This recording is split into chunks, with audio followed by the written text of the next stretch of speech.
Galileo Galilei, que l'on appelle Galilée en français, est né à Pise en 1564. Son père le destine à des études de médecine qu'il abandonne rapidement. Sa vraie passion, c'est les mathématiques et la physique. Il est considéré comme un des fondateurs de la démarche scientifique. À partir d'observations, il émet des hypothèses, puis il va faire des expériences pour les valider ou pas.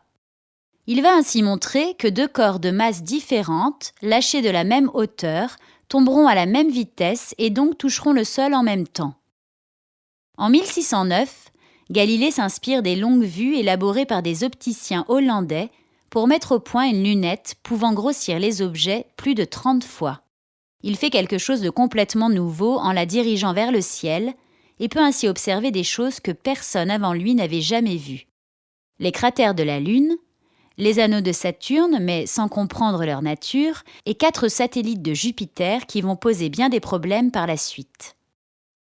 En effet, à cette époque, l'univers est représenté comme l'imaginait Aristote dans l'Antiquité.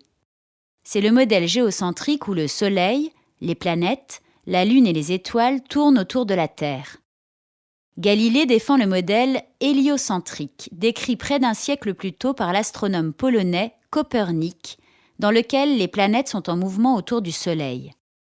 Les satellites que le physicien a découverts gravitent autour de Jupiter et sont une preuve que tout n'est pas en rotation autour de la Terre.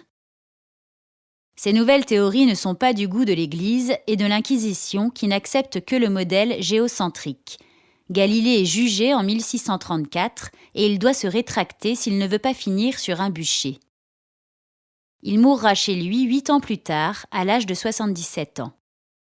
La légende dit qu'après son procès, il aurait prononcé « Et pourtant, elle tourne ». Nous ne savons pas si cela est vrai, mais grâce à des scientifiques comme Galilée, le modèle héliocentrique s'est imposé, et c'est celui que nous utilisons aujourd'hui.